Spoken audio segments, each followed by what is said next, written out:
Everyday Board Game Podcast with your hosts, Daniel. And Daniel. Daniel, I'm trying to really build up my inner Eric Summer in that, going the deep vibrato. And welcome to the... That's my goal now. No. I know I can never pull that off. He has the voice of a No, god. you're not going to top Eric Summer. He's No. he's a freaking audiobook reader. Yeah, a professional. Yeah. He's a professional voice actor. That's what he is. Are those considered voice actors, like the audiobook list? Honestly, I don't know. I don't know if they're part of the guild or not the guild, the union. So I'm really unsure. I think they're professional voice actors in a sense, but they're more narrators than anything because they're reading the story to you. Oh no! What I've really liked is I think they're called. How's it going? Illuminous. Cosmoctopus Win. So, anyways, I heard an announcement of that. Yeah. Yeah. So the one thing I noticed was enhanced audiobooks, where they basically make it like a play. So they have 4 or 5 voice actors. Oh yeah, and they have sound effects and Foley artists and stuff. Oh, it's so good. I've really started loving those. Star Wars did it really well, but they only did the background noise with one guy. Yeah, so they'll have the sound, the lightsabers, stuff like that. That was really good.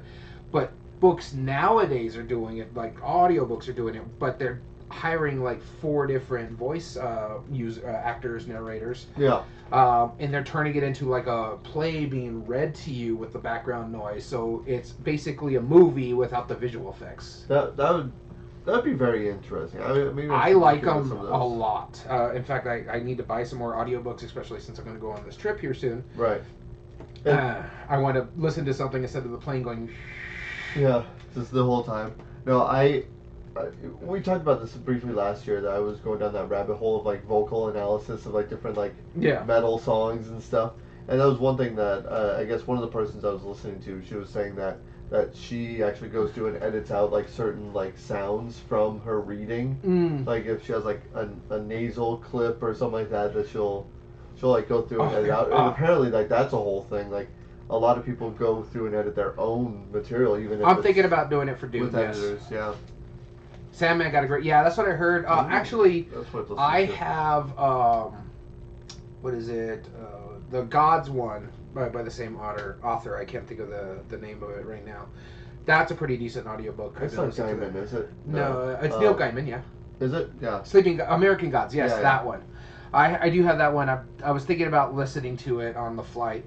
But there was one I wanted to talk about when it comes to that. Oh, I guess the wife used one of my audio credits because I had 6 and now I'm down to 5. So, yep. So there was one that was really good. Well, we share them. I get more audiobooks than she does, but when she's doing the plane and stuff like that, she's got to do work on the computer. Yeah. She'll just listen to an audiobook while she's doing it. I'm the same way. I've had an Audible subscription for years now. Years. And every once in a while she'll be like, "Hey, let me download this book." Sure. It's the credits are going to expire anyway. I have the full 12. Mine, I'm only allowed to hold 6 at a time. Oh, yeah. I can do the 12. Yeah, because I think you're playing for the higher level. Mm-hmm. I'm playing for the basic level. It's $15 a month.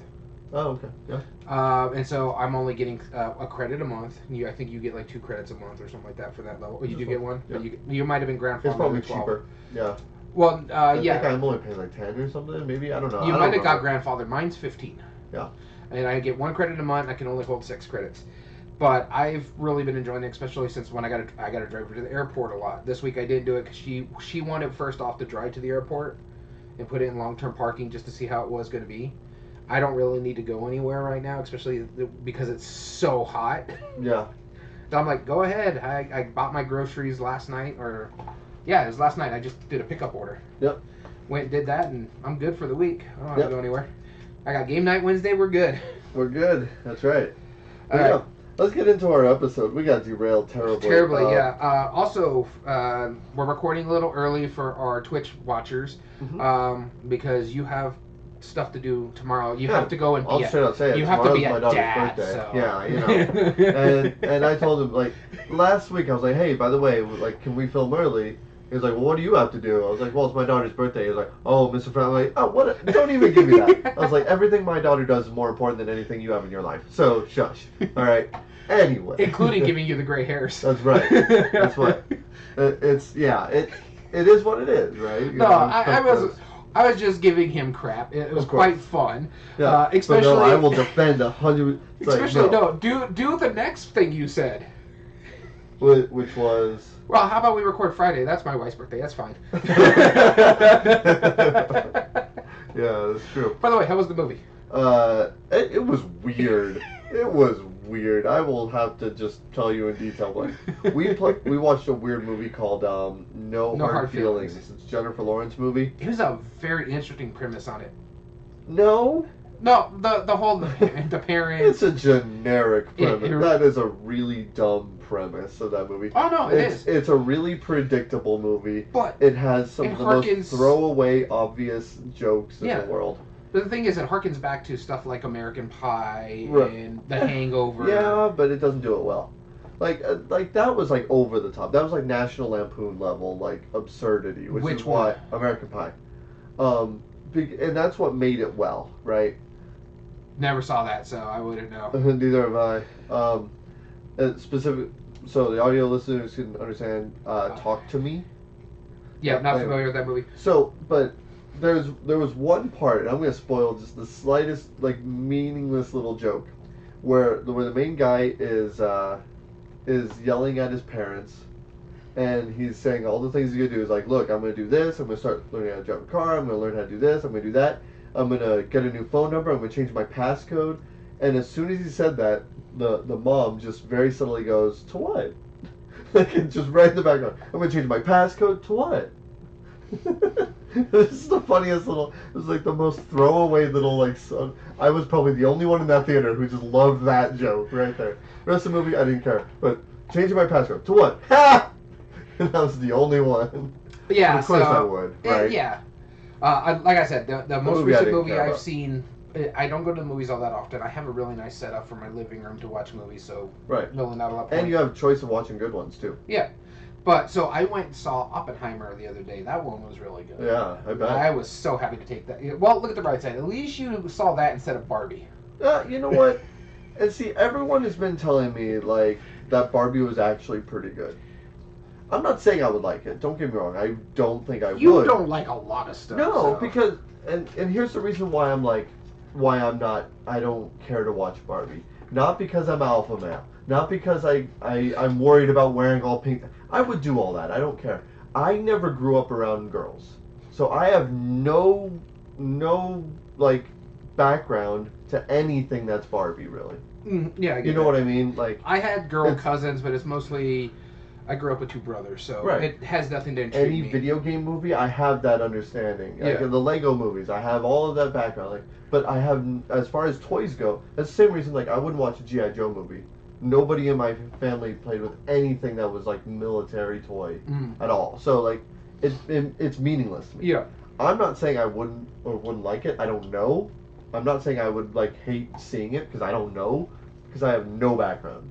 I just wanted to show you this real quick, because we're going to go over what we don't talk about. Yep. But yeah, that's the start. Oh, goodness. Okay. Wow. All right.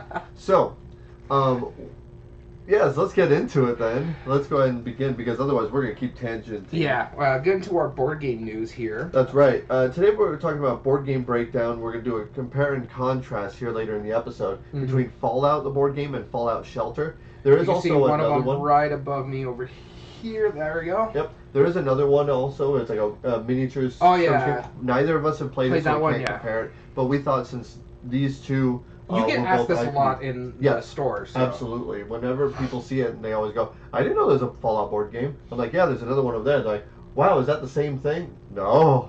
Very different games. Yeah. So I thought it would be a good idea for us to do this compare and contrast. In fact, I think, was it you or I that came up with this episode idea? It was you, because we were talking about, because our game night last week, I was going to play Fallout with the Atomic Bonds expansion, which turns into a co-op. And you're like, we were talking about we need to do a board game compare and contrast, and you came up with the idea of like, well, that's right. Well, let's compare Fallout Shelter and Fallout, because this way I can just point people to this video. Yep, exactly. So we're going to be breaking that down. But before we do, we have some news that we're going to talk about. Now, tell the viewers real quick about what you told me about this segment of news today. Yeah, so we normally do the news about once a month, and usually there's not a lot of news that really intrigue me. Sure. There's some interesting stuff, but I don't want to just do like board game announcements, stuff like that. But there is some really good announcements, partially because of Gen Con and Essen season coming up. But I had 20 pieces of news, because every time I watch like news segments or Cult of the News or Watch It Played or just look at Board Game Geek news, wherever I can find like news stuff, I'm like, all right, let me write this down. All right, let me write this down. And I just randomly found one. I was scrolling Facebook and it popped up in my thing, and I'm like, wait, what? So since I have a lot of news information, we're gonna go look over our main ones, and I'll talk about some minor ones that didn't make the news cut, and we'll get into more depth after the show. Sure. But the first one I want to talk about is they're making a third Horrified. Wait, hold on. I haven't heard this. What? Yeah, and this is the one I randomly found because I saw it on 2 different game shops for pre-order. And this one intrigues me a lot more. And I did see the Board Game Geek. There is something up on Board Game Geek. So it's confirmed. It's not just like, okay. Because I know people have been there's demanding no picture for the cover yet. I only have a name.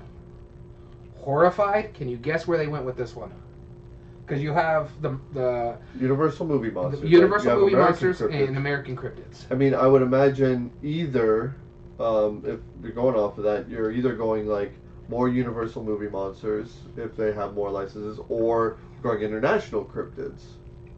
I'll give you international cryptids per se. They're actually going off of mythology. Horrified Greek monsters. Greek monsters. So Cyclops, Gorgons, or i.e. Medusa. Yeah. Stuff like that. That like a chimera would be kind of cool. I don't know what. The only one I saw in there.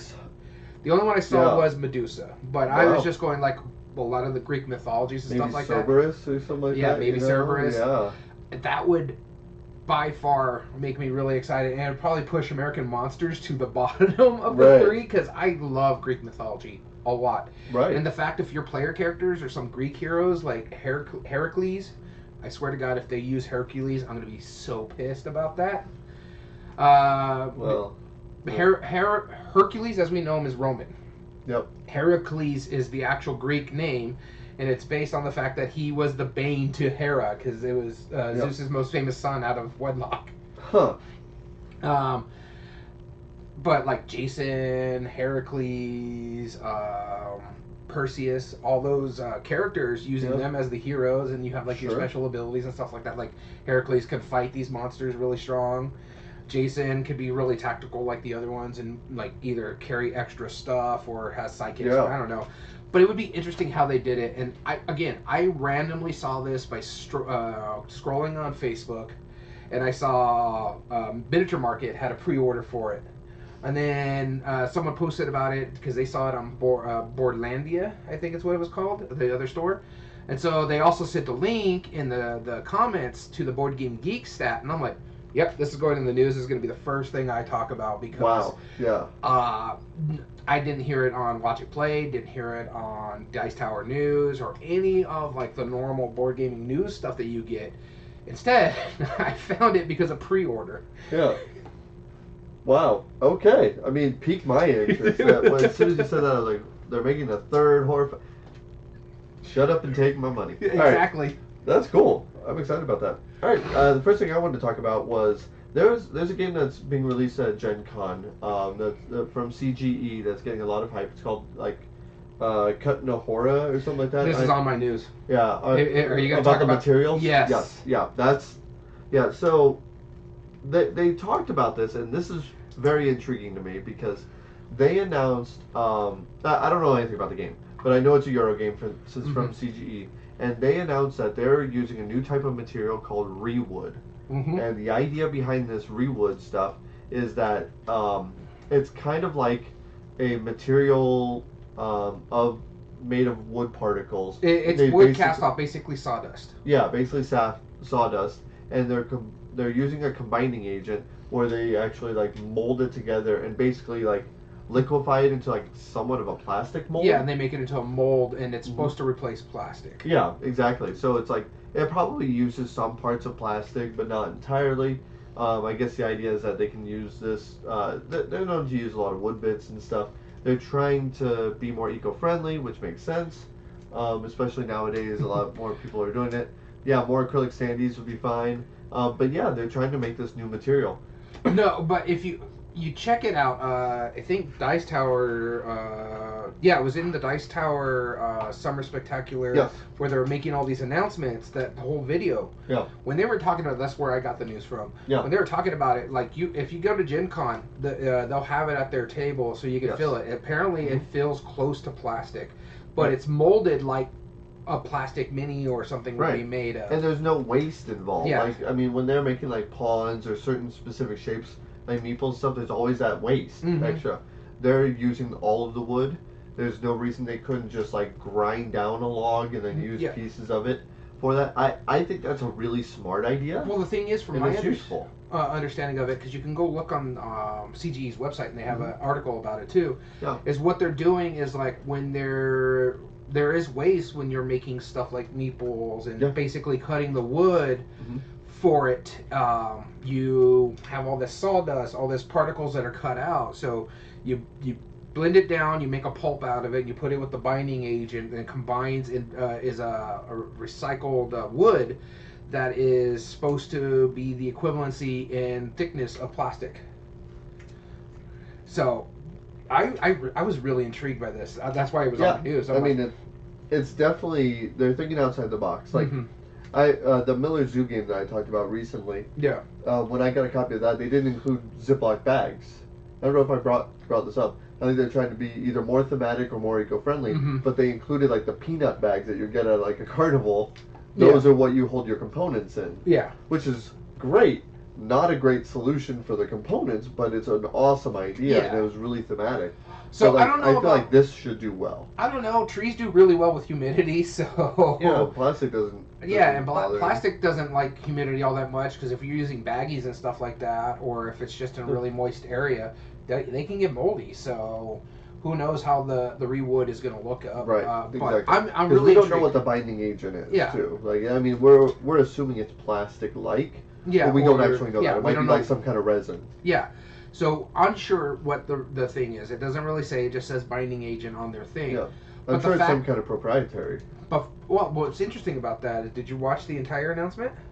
I believe I did. Apparently, I'm forgetting something by that point. It's not proprietary. It kind of is, but they made an agreement with the warehouses that do it. Oh, sure. To open it up to other companies to try it out as well. But they were but it's still like something that like the company is invented, right? Yeah.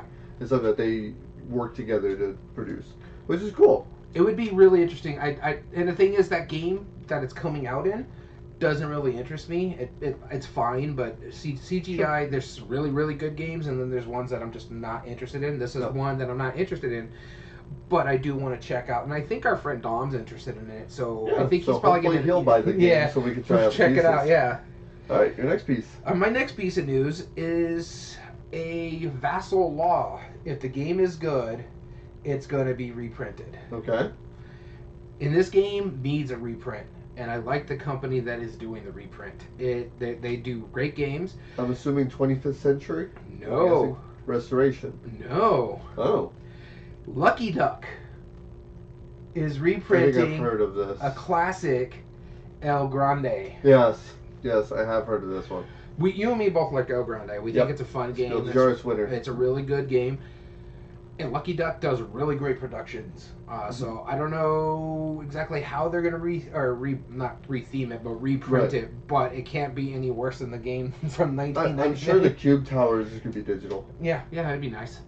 No, but it's intriguing the fact that they're going, especially because when you expect Lucky Duck is a lot of the app integration and stuff like that. You look at Chronicles of Crime, Destinies. A lot of it's about app integration, but the fact that they're bringing back this really big classic Spiel des Jahres winner. What, 99, I think. 90s. I want to say 93. Wasn't 93 or 94. Yeah, it's pretty old. Well, it's a Spiel des Jahres winner. It's a really good game, classic. Lucky Duck is bringing it back, which I want to see how this game is going to look, because there was another one that just recently came back, Kalis. And the newer game surpasses the old game, so I want to see what Lucky Duck does. Yeah, absolutely. I couldn't agree more. Lucky Duck, they've been really... I talked with a few of the people at Gamma, and I think, if I understand the story correctly, and if I remember it correctly, basically Lucky Duck, it was like a software engineer's passion is that he played board games, and when he had plenty of money, he just decided to open up his own company and focus just on board games at that point, which makes sense with a lot of the app integration, because that's kind of his background already. Illuminous is excited about a couple other games. Lucky Duck is also publishing Cosmoctopus, and also the dice throwing Lord of the Rings game. Oh yeah, Cosmos is bringing Michael Reineck. Yeah, they're also doing an expansion for the card game. Yeah, which is pretty awesome. Yep. I may or may not be on the list to receive a copy of that. We'll see. All right, next piece of news that I have, I'm just going to talk about it briefly. There's no question that Daniel and I are fans of Stefan Feld. But the reason, and I'm not going to, every single time there's a new Stefan Feld or a new Prospero Hall or a new Phil Walker Harding game that gets announced, I'm not going to bring it up, always. But this one is an expansion for a game, which is rare from a couple of reasons. One, I mean, Queen doesn't make that many expansions, but the expansion is coming to... I mean, they make enough, right? But no, they don't make that, like, it's not that often that they make expansions for, like, it's not every game, right? Yeah. Much less throw a Kickstarter for it. And they decided to throw one for Marrakesh, which they're going to be doing shortly. I forget what it's called, Camels and something. But they're going to be doing an expansion for Marrakesh, the Stefan Feld game, which also, Stefan Feld is not exactly known for his expansions. He doesn't make too many. Really? Really. Castles of Burgundy has a lot. No, they have a lot of modules. Modules are expansions. They're called modular expansions for a reason. Right, if they were combined together. That's what I'm saying. That's a modular expansion. Otherwise, it's just a module. But I'm saying, like, he'll make like a bunch of small ones. He doesn't tend to make like a full box. There was, of course, for Merlin, right? Merlin. And there's a few others of his. Like Trajan never got one. I'm trying to think of another one. Let's see over here. What is that hard one? The Bonfire got one. Yeah, Bonfire, and I own that one too. But it's just like, out of all the games that he's made over the years, like, he'll make like maybe like a tiny little one. Not one that would warrant a full Kickstarter is what I'm saying. But then again, that is not Stefan Feld warranting the full Kickstarter. That's Queen. That's just true. That's how they do it. That's true. It's a pre-order system at this point. Yeah. That's true. So anyway, one of our favorite designers of all time getting an expansion. We really did like that one. Yeah, I don't know if I'd want more content for it though. True. There's a lot. True, but if it's a modular expansion, I'm fine with it because you can take it in and out. It's not something that, all right, here's the expansion, you got to put all of this in there. You could choose not to, or like, I really like this part of the expansion. I don't really care for this. Well, let me put the camels in. I hope they don't add more colors of pieces. Oh God, there's already so like 12. Many. Yeah. Yeah. Right. So the next bit of news I have here has nothing to do with actual. Well, it does do with board gaming, but it's not an actual physical game. It's a YouTube series that is being produced by CGE. You talked about it with the Kunta Ora. This one is called Making a Board Game, and they're releasing them in episodes, and it's on YouTube. They've interviewed... The first one is mainly... I haven't watched it all the way through, but they mainly watched it based on their stuff. But episode 2, they interview like people like Tom Vassell, other board game designers that are not attached to CGE. The main one was... the first one had the guy who did Vladimir... Is it Suchi, I think? Is the one that uses it with them a lot? Yeah, so they're interviewing it, and I think it's supposed to be like a 4 or 5 part series, releasing every week or so. like I said, I don't know a lot about it. I just saw the news about it and I looked it up, and it's actually been recommended to me a couple times. So I started watching it, but then had to go somewhere. Okay. Looks really interesting. Check it out. I think it's really cool. It's called Making a Board Game, and it's a documentary from CGE, so it's on their YouTube channel. Cool. All right, next piece of news. I just got word of it today because this is a piece of news that is starting tomorrow. We're fans of Board Game Arena, I would say. Oh, yeah. Yep. Did you see about this? I only saw. I didn't read about it, but I just. So they are beginning something that I guess they started last year, but this year they're redoing it. It's called the Board Game Arena's Summer of Games, and it's starting on August 1st. Which, if you're watching this live, that is tomorrow. If you're watching this on replay, it is whatever day it's August 1st. Yeah. So what they're going to do is they are going to officially release a game on that website every day of this month. Mm-hmm. So all through August, they're going to get yet another new release. Now, I'm sure some of them could have been betas already. Yeah. Some of them might be like smaller micro games. But every single day, we're going to get a new one. So 30 more games as newly released or officially released on the Board Game Arena. And if you're watching this live, you have a chance to go do this. They're going to have a calendar, and you can kind of, you can get a little trophy. There's different ways to get achievements and trophies. They gamify it quite a bit. Mm-hmm. If you go in and log in and on every single day, you can claim your trophy. They are all once ever trophies that you can try and get throughout the whole course of this month to incentivize people coming to check out what's the new game. Web traffic. Yeah, of course, which makes sense, right? Yeah. But I really like the fact that they're doing stuff like this now. This is, I've always kept an eye on their beta games. I've always bookmarked everything that I've already been familiar with playing. I just feel like this is awesome. And for premium only, I don't believe so.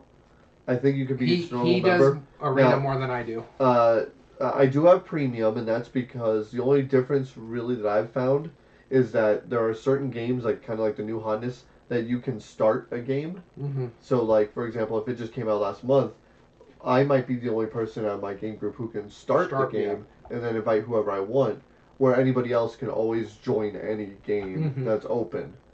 But the thing is, you have to be on their server, you know, which is fine. But if you want to play a game, someone in the game group should have premium. That's the only real difference that I found. So these new releases probably will be the same thing, but there'll probably be enough hotness around it that people will go check it out, and you should be able to get it on the table. Okay.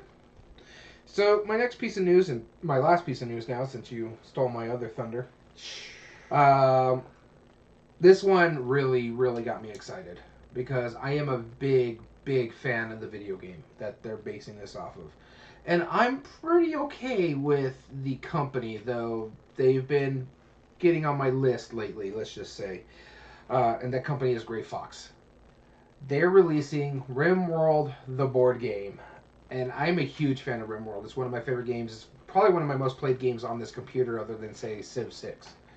So I'm really looking forward to it. I don't know how they're going to correlate it into a board game world because RimWorld is basically a sandbox game of survivors, and so you get raided.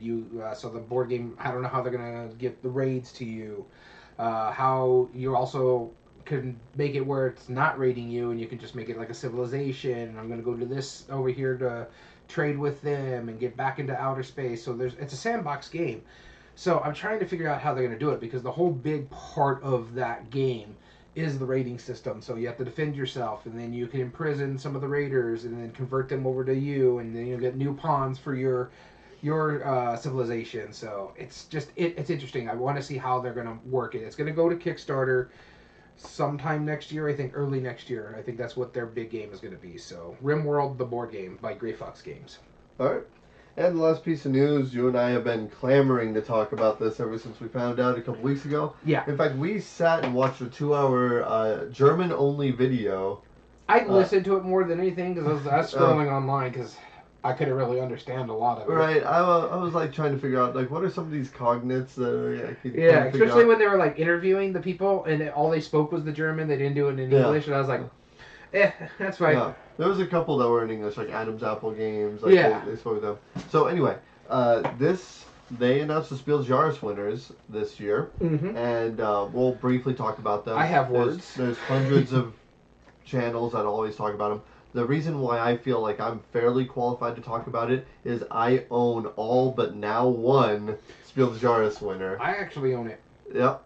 Wait, what? The one that You don't own. I don't own a physical copy of it, but I got it on my Switch. Oh, well, whatever.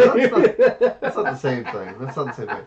But anyway, we're going to talk about the Spiel des Jahres winners. Real quick, the Kinder Spiel des Jahres Mysterium, right? Mysterium Kids, yeah. Which I found out how that works.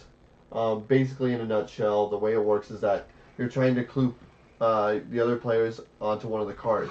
So it might be like a sledgehammer smacking a piece of wood, or a cat scratching a chalkboard, or like rainfall or whatever. And you're given a little hand drum, and you have to kind of like imitate the sounds and get the other people. Like, you can only communicate through this seance piece of a hand drum, which I think is pretty funny. Yeah. When I found out that that's actually how that works, I'm like, okay, I'm actually a little intrigued. See, I didn't put this on my news list because I knew it was going to be on yours. Oh, of course, 100%. This is my thing. Now, the next one, I know, waiting for boop. The Kennerspiel, which is the one that you have stuff to say about. Challengers was the winner of that one, which you own, you like. I do like it. Don't get me wrong. It's a good game. I have fun with it. Yep, it beat out Planet Unknown. It beat Planet Unknown, which was my pick, which I think should have won the Kinderspiel. In fact, who was the other one that was nominated? Icky. I think either one of those would have been a fine Kinderspiel winner because it's supposed to be the gamer's game. Challenger should not have been in the Kinderspiel. It should not have been. It is the epitome of the Spiel des Jahres, the way they've been voting lately. It's very simple. It's very family friendly. So when they said Challengers won it, I'm like, I don't agree with this at all. I understand it should have won. In fact, if it went into the actual place where it's supposed to be the Spiel des Jahres, I think it would have won there too. Because it is a much better game than some of the others are in there. Because the other one that was nominated was the Repos one. Fun facts for the spill. Yeah, there was Fun Facts. Dorf Romantic, and London yeah. So Next Station London. Yeah. It could have beaten any one of those three games. But the fact that they put it into the Kinner, when you have things like Quacks Quinlanburg, Broom Service, Wingspan, Paleo, what is the other one? Living Forest, Exit. That should, and then Challengers. One of these things is not like the others. So, not that I have any problem with Challengers. I like the game a lot. I feel like you dislike it a little bit more now. No, I still like it. I'm going to pick up Challengers too, and then have like a mega ability to do like a mega tournament for it. It'd be pretty fun. But yeah, I just, it shouldn't have been in the Kinderspiel. Mindbug should have taken it, huh? What are your words? You played. I don't disagree with it. I mean, I like Planet Unknown more. Oh, I like Planet Unknown more too. So. But I don't disagree with it. Like, I think it makes sense that it won. No, it doesn't. It is not a Kinderspiel game. Only game my argument is not. It's not. Oh well, it's so light it shouldn't be in the category. I'm saying it makes sense that it won because I feel more people would have more fun with it than Planet Unknown. I do. But the fact of the matter is, the Kinderspiel is the gamer game, not who would have more fun with it. That's why you should have been in the Spiel, not the Kinner. Not necessarily. Yeah. I don't disagree with the fact that they didn't put that in the Spiel. I do think that is too complicated. It is not that complicated. I do think it is complicated enough where I understand their reasoning. I'm not now. If this was 8 years ago, right? Then yeah, it fits perfectly in. Like Dominion is significantly more complicated than Challengers. I give you that. Yeah. But just because of how much variety Ticket to Ride is more complicated than Challengers. No. Oh, yeah. It's not. It is too. The only agency you have in Challengers is the card draw. Agency fact of it. I'm just saying. I think more families would have. Remember, send your hate mail to Daniel at everydayboardgames.com. That's right. No, I get it. I don't disagree with their win.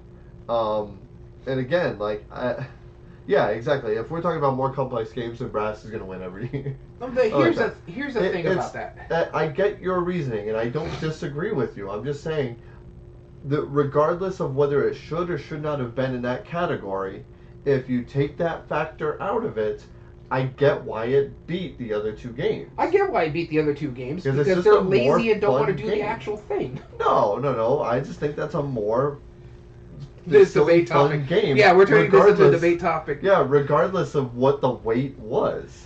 It is not a more fun game. I think it's pretty darn fun. I like it pretty darn fun. I think you hate it now. No, it's just... You should sell your copy to me. I'll buy it for $5 since it's a piece of trash. No. I will throw you a bone and give you $5. No. At most. First off, you're not getting it from me for $5. If you're going to get it, you're going to pay double what I paid for it. Okay. If you like it so much. I think it's good. It's fun. It's a good game. I'm not saying that. It shouldn't been in the gamer's game. I don't think that's the point I'm making. Yes, it is. No, I'm saying I get why. You're saying it beat the other two because it's more fun. Well, yes. I'm saying my argument isn't the fact that it wasn't more fun, and it wasn't more fun than the other games. It shouldn't have been in the gamer game category. I'm not saying it shouldn't have been. I don't disagree with you. I'm just saying consider you're making a whole roundabout. Bygones. Like it doesn't matter whether it should or shouldn't have been. It was. And therefore, I get why it won compared to the games. It shouldn't have been in the category. That's my argument. I mean, if they threw Rhino Hero in the Kennerspiel somehow, my vote would be for Rhino Hero because it's more fun. I don't think they were voting for which one would appeal to the most gamers. I think it's which game would have the most plays. I'm done with this even though they put it in the wrong. You guys have a good night. We're calling it quits. All right, have a good night. That was the end of Everyday Board Games, right there. No, it's... Alright, but anyway, let's go to the actual Spiel des Jahres winner. I don't know. They don't release that information. It's not the specific people. It's a panel of a couple hundred people. Yeah, but they don't tell you who's on the panel. It's like families, people involved in the thing. It's a non-profit organization. But here's the thing. That's why I like the Dice Tower Awards better. Because they tell you who's all on that panel. There's information where you can go and find. Yeah, because it's all people involved in the industry that you know their names of. These are just like unnamed German families, basically. If you're gonna produce something like that, you need to release who the votes are. I'm telling you. You're way more offended by this. Like, I'm surprised you didn't throw your phone halfway across the room when you saw that. Like, this is... I don't have that kind of anger. Okay. Every viewer of the... First off, you're saying that I get otherwise. so angry that I'm going to throw my shit and break it like that's going to do anything. You've almost broken that lightsaber over me out of a game about an argument. Exactly. It sounds bogus. Yeah. Yeah, it's alright. Challenger still won. It's fine. But, which is possibly the better of the games. Dig. Anyway, so the Spiel des Jahres, there was 3 games. There was Next Station London that was nominated. There was the only one I played is Fun Facts. And there was Dorf Romantic. And Dorf Romantic, this is the first year that a IP game ever won. Yep. Ever then, because it used to be a video game.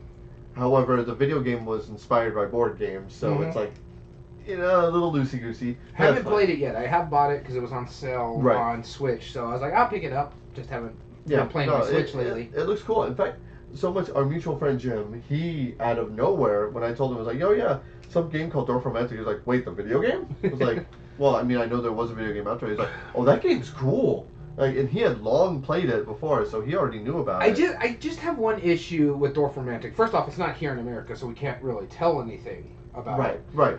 But I've heard it's very multiplayer solitaire-esque, even though it's co-op. No, you're all playing one in one central area. Yeah, but from what I heard, it's very, from people who have played it, it's very kind of multiplayer solitaire. It's like, oh, I can do this or I can do that. And we're working together, but not really, because you don't have a lot of agency, is what I'm trying to say. Not from what I've seen, but I don't know. I mean, I haven't played it. This is one. Watch the reviews. Now, I have. It doesn't look anything that's solitaire. I mean, it looks more like it could be alphaed really easily. No, but that too. One of the things about it, so Next Station London, really smart Matthew Dunstan game. I think this might be one of his first nominees ever. Nominations for Spiel. I don't think. I think he's got some kid Spiels. Maybe, yeah. I don't think he has before this, but I might be wrong. Maybe one before, but he came up representing the Australians, which is pretty good to see. Anyway, he was nominated for Next Station London, which is a super cool game. It's a roll and write, but you're using different colors, so you follow the same direction, but you have different ways that you have to approach it. Fun facts. Honestly, I thought Fun Facts was just too simple of a party game. It's too generic. Just one was smart. Don't get me wrong. I like Fun Facts. It's my least favorite of the 3 of the Repos games. I agree. I do like it though because it's interesting what it's doing. It's a great icebreaker game. So if you're taking it to, I lent it to some friends for them to use for a company party when you got new employees, because there's some interesting questions in there. One of them was like, how likely are you to skydive out of 0 to 100? If you know the person's really well, you could play the game a lot better. But when it's coming to when you're introducing to new people and allows you to break that ice and get to know each other, I thought it was great what it did. It shouldn't have been in the Spiel either. Right.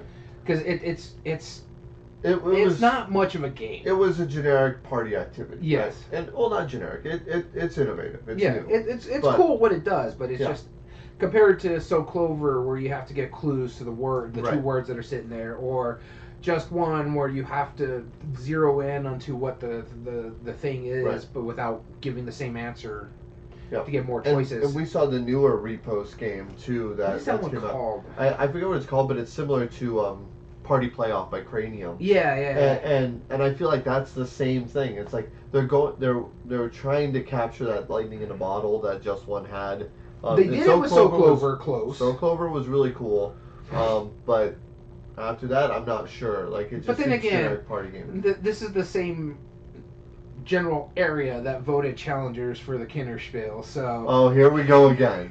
Oh my. This Illuminous. This is. But I'm saying this video game reskins a board game. Yeah, except The Witcher. That was a great game. Maybe our breakdown of the Fallout games might convince you otherwise.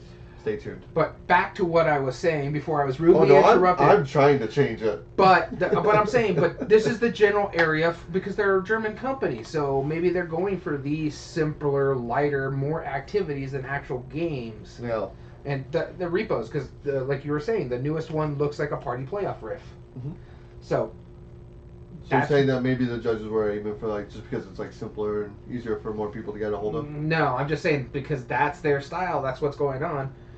Which hurts because I really liked a lot of those really meaty Euros that came out of Germany. Mm-hmm. Yeah. Like Stefan Feld. I've heard recently they've ousted him to a different country. No. Probably have. He's part of those French designers now. Right. It's like he's just been adopted by Antoine Bauza and Cathala. This is weird. This guy. His name is now Stefan Feld. All right, so let's do a quick rundown real quick. Other game announcements. We've talked about it on the chat with NPC Aaron because you saw it at Gamma. That's right. Funko's doing Texas Chainsaw Massacre. I think it's called Slaughterhouse. It's a 1 versus mini game. Yep.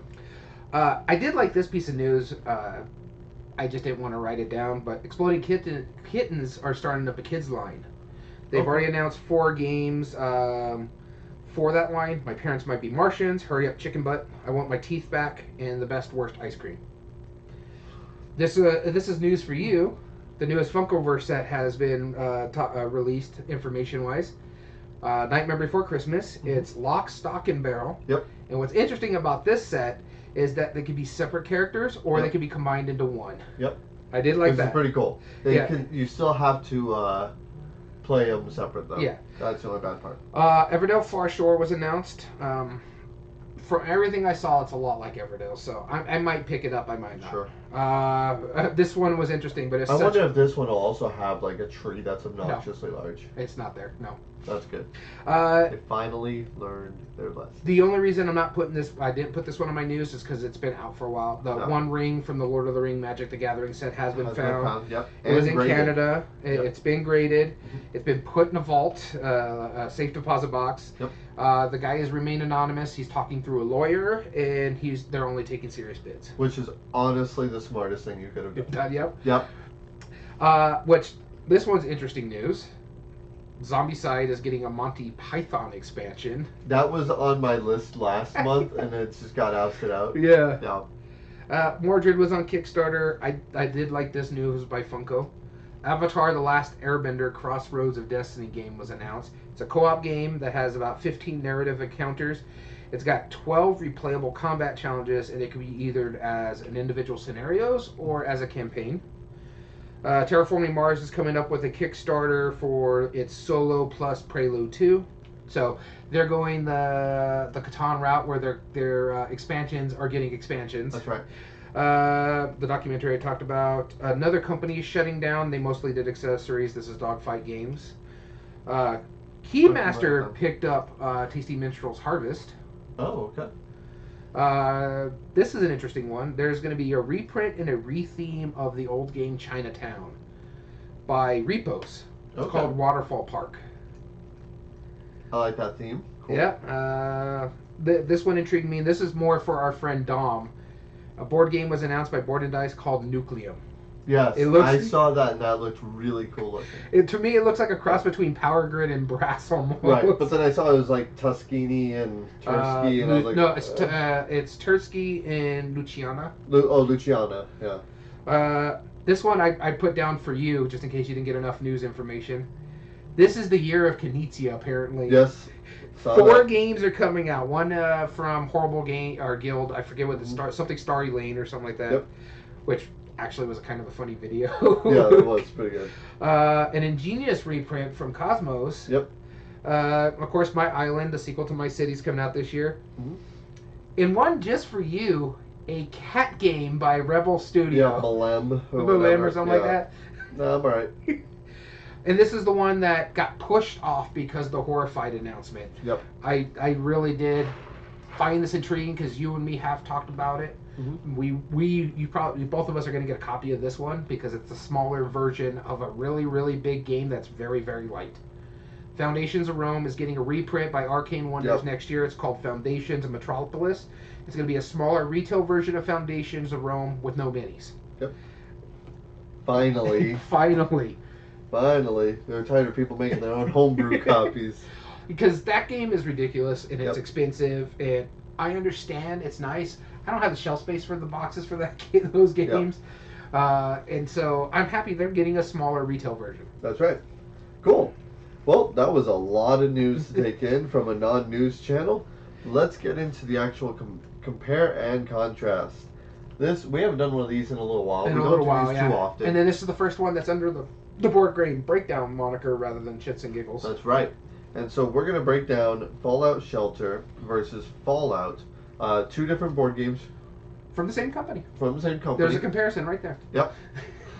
And with these episodes, our goal is that if you like one, this will help you decide whether you may or may not like the other, or if you've been interested in any of those and you want to get the most out of your Fallout world, this is hopefully going to help you with that. Yeah. With that being said, I have not played any Fallout video games. I want to add that as a disclaimer. I know you have, right? I have played almost all of them except for... there's like a Brotherhood of Steel tactics game, and then there's one other one that I haven't played. But like I've played 1, 2, 3, New Vegas.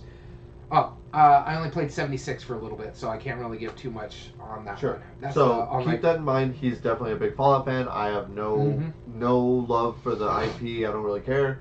But let's get into the game. All right. So honestly, let's start with the comparisons because it's probably going to be the easiest one. They both have a similar theme. Mm-hmm. Both are based on Fallout, hence both the names. Both are based on Fallout. Though they're slightly different. Yes. When it comes to that theme, because Fallout itself, the actual Fallout board game, is based on the video game IPs. Mm-hmm. Fallout Shelter is based on an app game IP. So this one you're building, and that one is technically not canon to the Fallout universe. Whereas Fallout board game based off the video games, it's not really canon, but what the series it's based off of, those are canon games. Yep. Cool. But yeah, they're both Fallout themes. They both have like Death Claws and Super Mutants and Raiders and stuff like that. Yep. Both base games are competitive. That's one of the notes that I want to talk about. You have to buy a specific expansion to make one of them co-op. Yeah, exactly. They both start off being versus. Mm-hmm.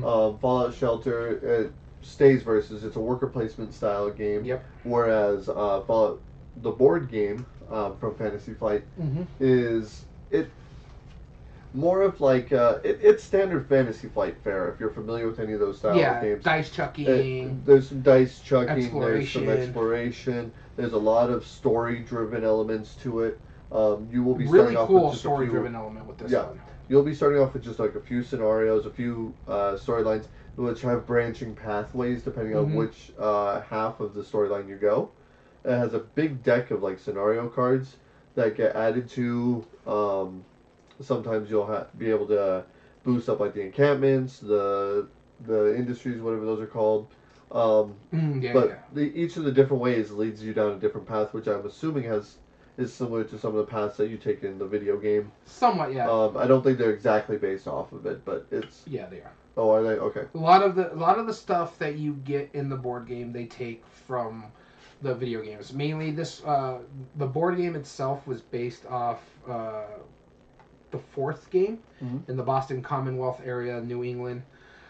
And the reason being is because that was the game that was out when this board game was designed. So a lot of your characters starting out is based off the Fallout 4 brand. The one they recommend you start with is called the Commonwealth. So you have the Institute versus the Railroad is what they're called. And so you have different things, and you become loyal to one or the other, depending on what you want to do. But yeah, some of the other scenarios are based off the third game. Another one is based off New Vegas. So they are based off these games itself. Yeah. If we're to break down our recommendations, which we'll get more into later on. Yeah. The size of the box really does help describe the size of the game. Yeah. Now, there's a lot going on in both, but, I mean, the Fallout Shelter is packaged in a tin. Yeah, it's pretty small. Here, I'll show our viewers how big it is, but it's, like, I can hold it in one hand, and it's not... And it looks like a lunchbox, in all honesty. It's about the size of a tin lunchbox. Yep. And then the other one is a big standard ticket ride size box. Yep. Which overall was... Oh, gosh, this one's heavy. Yeah, it is, because you have expansion stuff in it. Lots of stuff going on in it. I don't know, that cover, I mean, I know Fallout fans will be excited about it, but that doesn't do anything for me. Yeah, the Fallout Shelter one has a beautiful cover. It's colorful. You see that one on the shelf, you're going to be more intrigued by it. Very much. It looks like a lunchbox. It really does. And to the point where, like, even the top part of it looks like it has a handle. So it's intriguing by that. I do have one problem, though. As much as it's kind of cool, I hate tins. Yep, tins are annoying. In fact, in this one, you don't see it really on the camera, but there's a little dent right on the top of it. I see it every time you pull it down. Yeah. I'm like, and that's how it came to me. Yep. And so it's nothing I can do about it, or other than trying to mess with it. And you don't really want to do that with the tin because you can make it worse than anything. Whereas if you got like a hole or something in a box, you could just put a little tape on it and it'll protect it. Right. But they're both Fallout themes, as we're talking about. They're both competitive. They both have amazing production value for their size difference. That one has good little plastic minis for your workers. I love the fact that the cards on that one, where you could put it over a building. Yeah, clear, transparent cards. So beautiful. Because they'll have like that room went dark, or there's a rad scorpion invasion coming into that room. Right. Another big thing about them is both of their combat is dice driven. Yes. So you could place your worker to fight one of the creatures in Fallout Shelter. You roll 2 dice.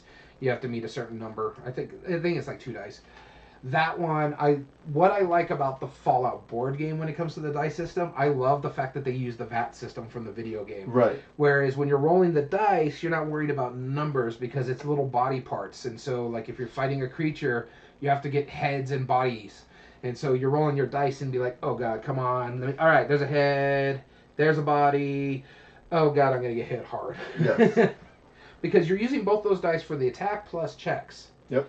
And so I like what they did a lot for that. Yeah, and just the way that they balanced all those things, like head is less common, but like head and body is there, but then you also have 2 dots on it, which is, if you're in an attack, that's how much they're hitting you for. Yeah, so if you're attacking them, depending on the little star pieces that are on the sides, they're doing that damage to you multiplied by their level. So if you get 3 of those dots and they're a level 2, you're getting 6 damage. Yeah, most certainly. Yeah, and some of the other cool things it does, in Fallout Shelter, you're building out your shelter. Mm-hmm. So you're actually buying more worker placement spots, really. Yeah. You're building them out. Those are worth the points, I believe, right? Well, it's one of the in-game scenarios, because you need to get your 7th room or 8th room built into trigger. But another reason what I like about it is because no matter, even if I'm building out these worker placement spots, yeah, it's looking good on my side of the vault, you can go to those spots and I get a resource of my choice out of it. Right, which is pretty awesome. That's a very useful thing. And so I was like, do I really... if I put this very powerful room into my side of the vault, then yeah, I sometimes might get blocked from using it, but I get something out of it, and you're like, that's a really good thing. I need those resources, so I need to go there and do that. Am I willing to let you benefit from it too? Sometimes it might make sense. Yeah, so I like that little push and pull aspect of it. But all in all, there's not a lot of comparison where they're the same aspect, other than the fact that they're great produced. They do have dice combat, some of the best art in Fantasy Flight. And the big thing, they're both modular boards. So you set up the Fallout in a certain way depending on the scenario you're doing. This one is just dependent upon the rooms that you're drawing and placing out into your part of the shelter. So other than that, I don't really have a lot of equality on them, but there is good points when it comes to the contrasting part. Yes. Because this is where you really want to know which one you would like over the other. Right. So, as we talked about, one was a worker placement, the other one's a dice chucker. Which would you prefer? What do you prefer more, worker placement or dice chucking? I prefer worker placement, despite... Well, I'll get into more detail later, but as a general mechanism, I would prefer worker placement, yes. I agree with you. Worker placement is like one of my favorite aspects of it, but the one thing I really like about this dice chucker is, one, first off, the dice are really cool. I also like how they play off special... Both of them play off the special system pretty good in comparison to like the board games and stuff like that.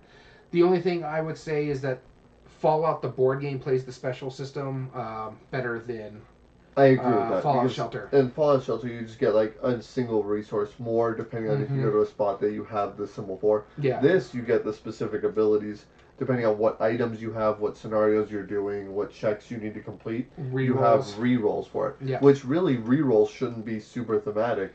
But what I really liked about it is that when you get one of those special tokens and you already have it, and you choose to go, you get like a super beefy power that's like a one-time use, which is really fun, and those are amazing. And then you just put them back, and then someone else can get them later. Yeah, it just depends on what's going on. I really do like that aspect of it because it just makes the special system. So for people who aren't familiar with the special system, it's basically how you build your character in the Fallout game.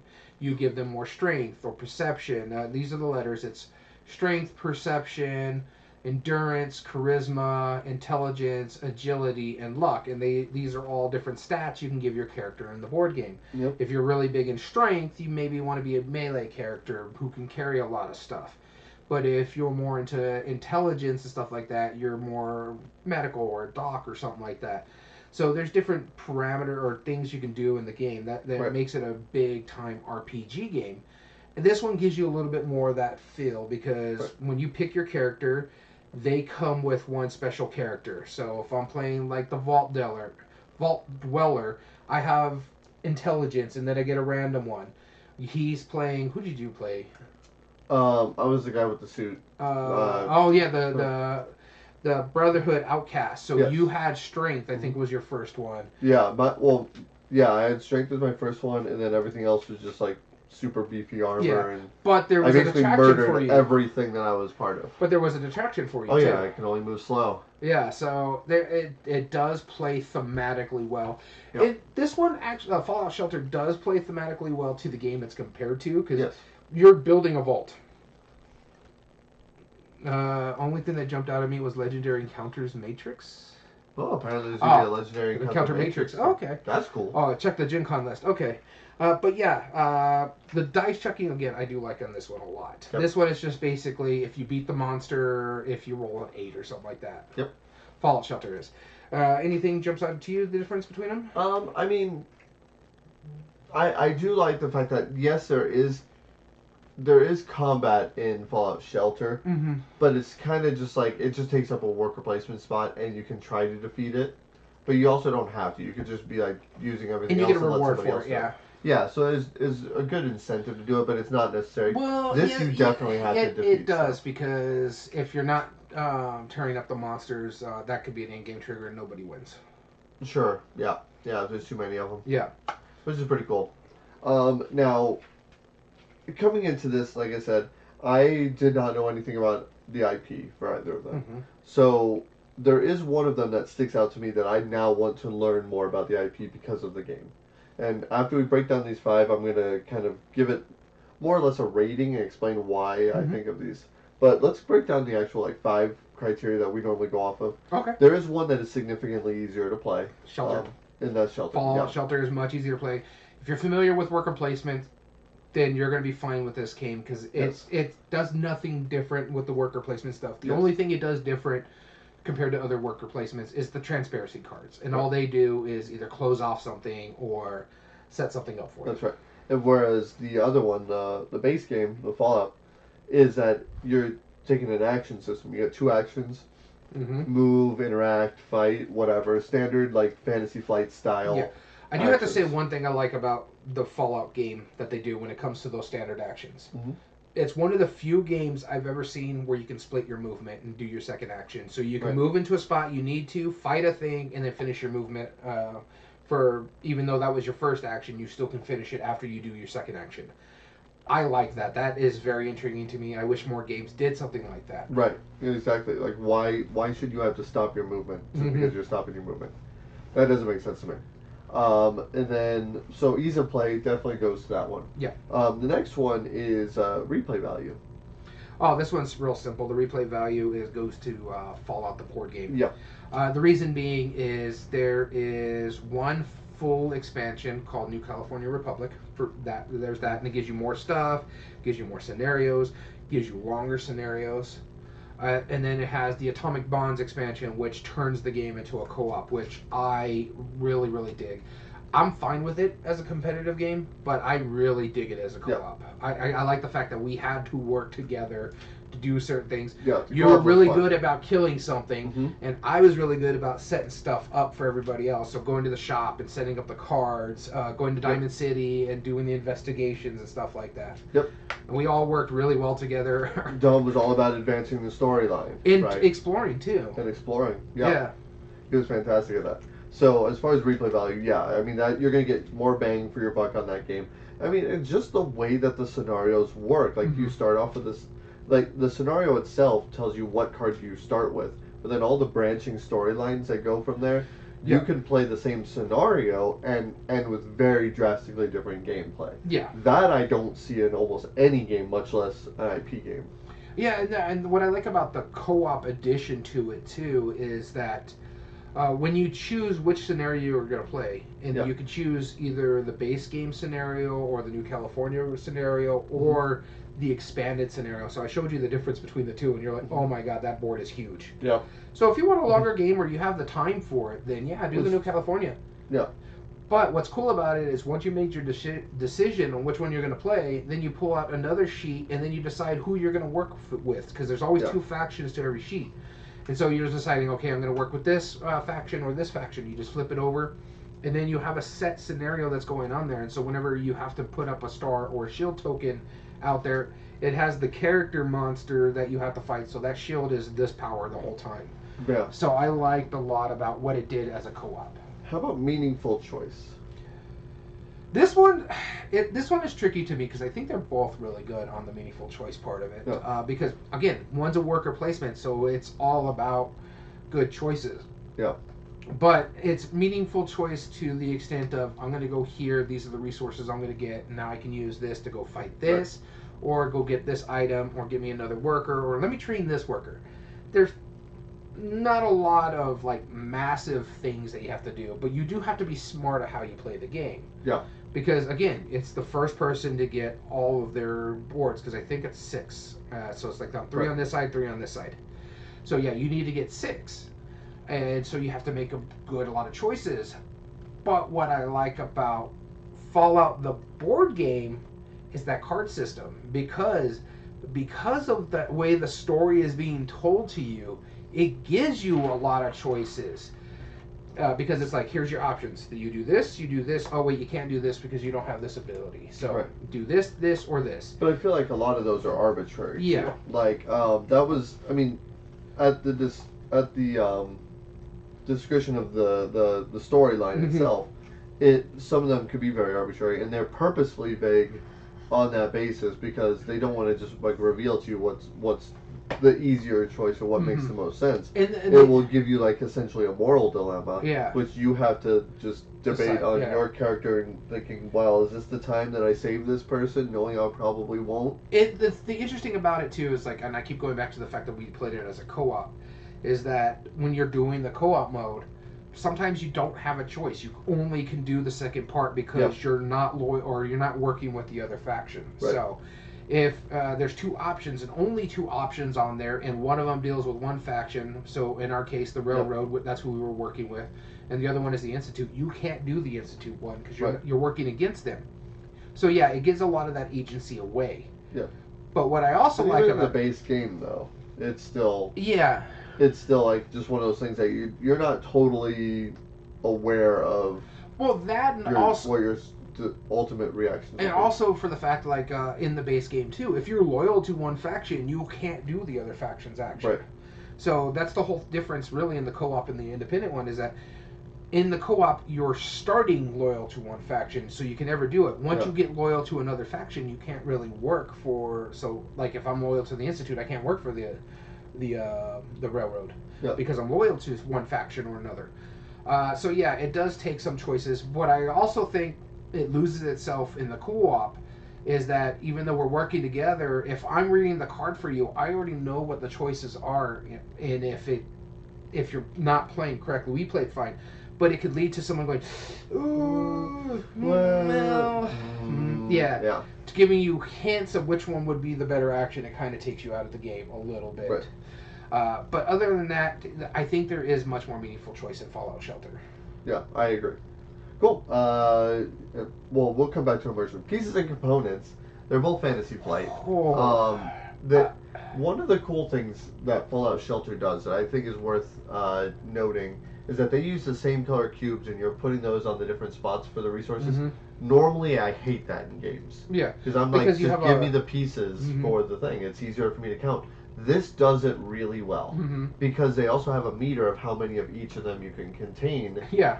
And that actually ends up working. And it tells you what really the different well. resource is. And the fact that they had the cutout board and the open spots for it, it's like, okay, that's actually, like, I've never had a problem with that. And in fact, so much to the point where it solves color blindness issues because then it's like all the resources are the what same. What color is that piece, right? It's literally just like, it's a meter. How many do you have of each? Exactly. Another thing I like about it too is the big thing about Fallout games is the little bobbleheads that you get throughout the game. Yeah.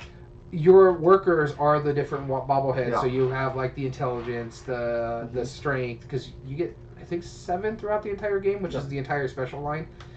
However, they don't really have that kind of power in a sense. They're just your workers, but they just look like the different bobbleheads. But sometimes it gets you a little thematic into it. It's like, okay, I'm going to send this guy to get trained in intelligence because he's got a little graduation cap there. So it gets you a little bit into it. But out of the two, I think the thing for me that pushes it over the edge when it comes to the art and production is Fallout, the board game. Yes. Those dice. I love those dice because the VAT system. They're a little hard to read. That's my only problem with it. Now, granted, they're black and green. How are they hard to read? Because you're looking for one little part that's colored in on the bottom, right? Okay, yeah, I get that. It's pretty easy to distinguish once you just take a second. As someone who's played Fallout, I love it because it's showing the actual system that you use in Fallout, which is like kind of like you push a button and it gives you to the thing, and you can like target the arms or the heads or something like that. And because of choices you make in the game, you can set up your guy to be really good at headshots or limb shots and stuff like that. So when it's doing it in that thing, I'm like, okay, I just imagine the noise that you hear in Fallout when you pull up the VAT system. When I'm rolling those dice, I'm like, oh, look. Yeah, it was pretty good. PC components, like they both have miniatures. The miniatures are pretty decent in... The miniatures are nicer in Fallout because it's Fallout. A bigger game. Right. But even the tiny ones are still pretty good. The components, I love the clear cards. Those are great. Oh, that's my big thing about Fallout Shelter. There was some fundamental problems that you even pointed out, like as far as the components go in Fallout the board game, and that's the double layered board that we have. Oh yeah. They I have to glue them. Yeah. Because they keep popping out. Yep. And so, they'll warp. It's a really cool board. Yes, they're warped, so I have to put some books on them and just to unwarp them. Yep. There is some issues. Yep. The card stock's really good, though, in both games. Great. Yep. Especially for how tiny the cards are in Fallout Shelter. Mm-hmm. And I love, again, the clear cards. They're so nice. They really are. That's what makes that game really above the rest. Because you still see the room in the back. My favorite card in that entire game is when the room's blacked out, and when you put it on, you kind of still see the other room. It's like slightly transparent, but mostly it's black. But it's so dim. Yeah, I love that card. That card is great. But both are really good when it comes. It's because it's Fantasy Flight. The one thing Fantasy Flight doesn't skip out on is the production value. That's right. Yeah. So we skipped it. The game immersion. All right, game immersion. Game immersion. We got to talk about which one feels it. Now, I'll say my piece about this first because you are familiar with the actual IP. Yeah. Having not played any of the video games, I'm familiar with Skyrim. I'm familiar with other things from Bethesda. But having not played this game, I am not interested in the world myself. Mm-hmm. Fallout just doesn't interest me. I'm not really a post-apocalyptic kind of guy. Okay. I know it's like alternate 1950s or whatever. I'm somewhat familiar with it because I have so many people who know about it. Fallout, just to tell you, it's kind of alternate 1950s. It's just that the world got stuck in the 50s. Right. And exactly. So, because when the bombs drop is like 2073 or something like that, or 2053, something like that. Right, exactly. So we got stuck in the 70s. 50s. 50s, whatever. Yeah, it got stuck some time ago. Right. I'm not necessarily familiar with the theme. Mm-hmm. Now, with that being said, as far as when I played Fallout Shelter, it didn't really feel like I was building a shelter. Like, I don't know that I felt like I was saving people's lives, because for one, we're playing versus, we're building shelters, we're not like caving anything out. I only just recently found this out. You know what the theme is in that? We're building that Fallout shelter? We're trying to be the best Fallout shelter, this way we become the overseer of the vault. Okay, that makes sense, which is pretty fun. Yeah. It's a great theme, but it doesn't really come out. And again, researching the stuff for this episode, I only just learned that. Yeah, see, I didn't know that. And so... It was fine. Like, I didn't really care much for the monster battles. Like, I would normally just let other people fight them because I'm like, I don't really care. But Fallout the board game. Now, this is 100% not the kind of game I would normally like. Mm-hmm.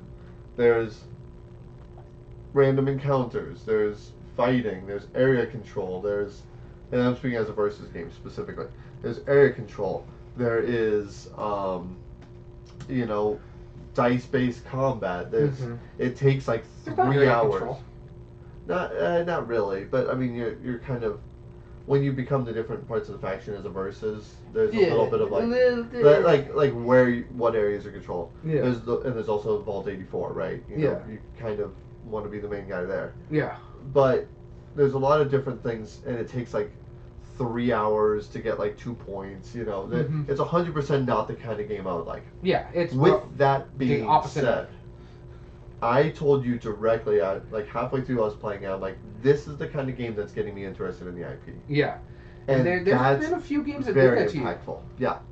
And so that he's just explaining Fallout better than what I did, because I basically said they just got stuck in the 50s. Yep. Yeah, exactly. So, and thank you for joining us. First time chat. So this is actually something that I would actually be interested in playing the video game now. Yeah. This game immersion is what set that game apart. This is one of those games where I'm like, I can see myself getting into the world because of the board game, like Star Trek Panic and like Firefly did.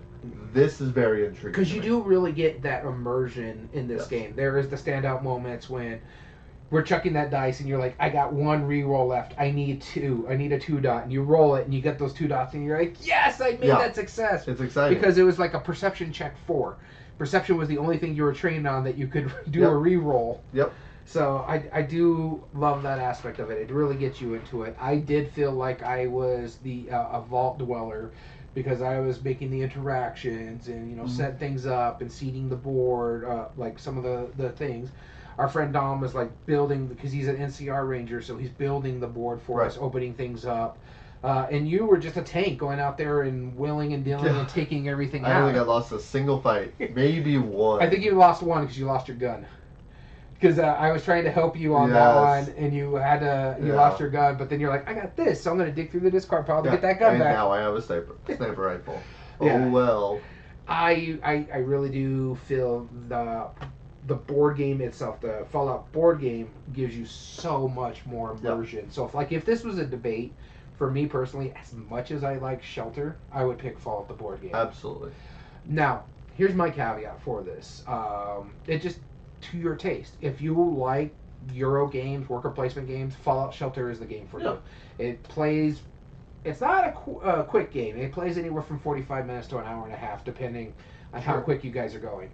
And then and Fallout the board game, if you're Ameritrash, you like these thematic big games, this is the game for you. Fallout the board game is what you want.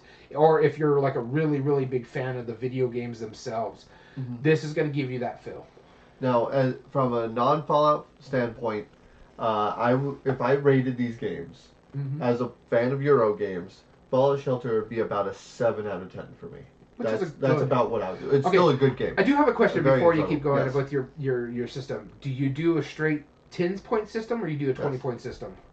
20-point systems where you give like the 0.5s. Oh, I might. I don't know. We'll see. Well, that's a 20-point system. It's not a 10-point system. So 7 out of 10 is good. A 0.5 is half a point. That's not a 20-point system. But you're giving 20 points, basically. No, half points are points. No, they're half a point. No, they're not a point. I do a straight system. My thing is, if it's not good enough... Where am I now? Okay. Why does this matter? 7 out of 10. Well, I say it like this. 7 out of 10. So you say 7 out of 10. If I'm going to go somewhere like... How about I give you my scores, and then you figure out whatever point weird variable... I'm telling you why I have like the issues with the 7.5 system. If you're not going to give it an 8, then why are you giving it a 7.5? Then it's a 7. That's my thing. You know, I go 100-point system apparently. Okay. Because I'll do it like 8.4. You know, it's... Why does any of that... normally it's him that's stressed from me. What is going on? It's nice to be this way. Alright, you see why I do it so often. No, I've given it a 7 out of 10.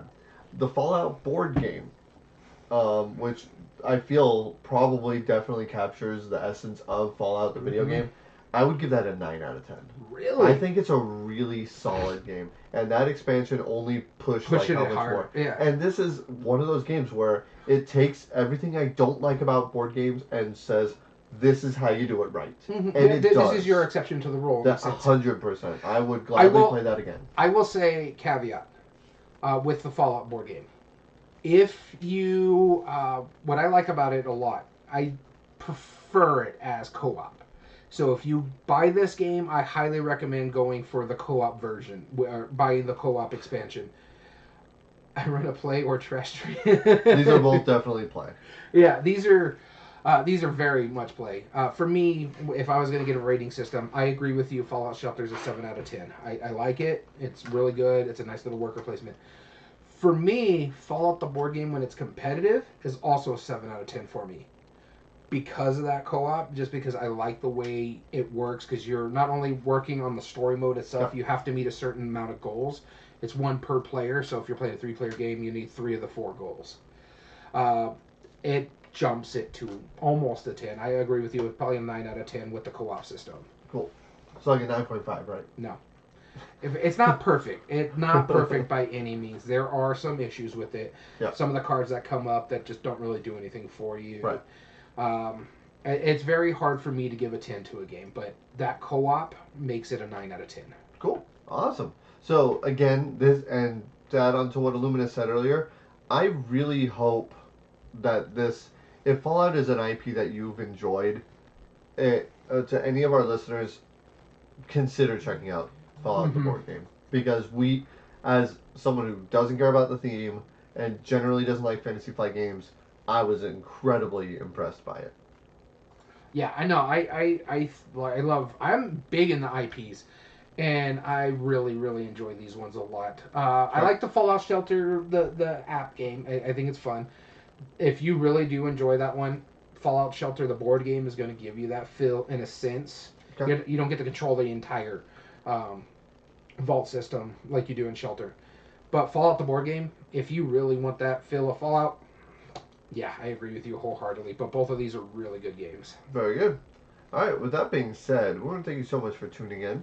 If you ever want to join us on one of our live episodes, you certainly can, like our friends Illuminous, first-time chatters as well. Anybody who joins us at twitch.tv/everydayboardgames can join in live on the chat and offer their opinions.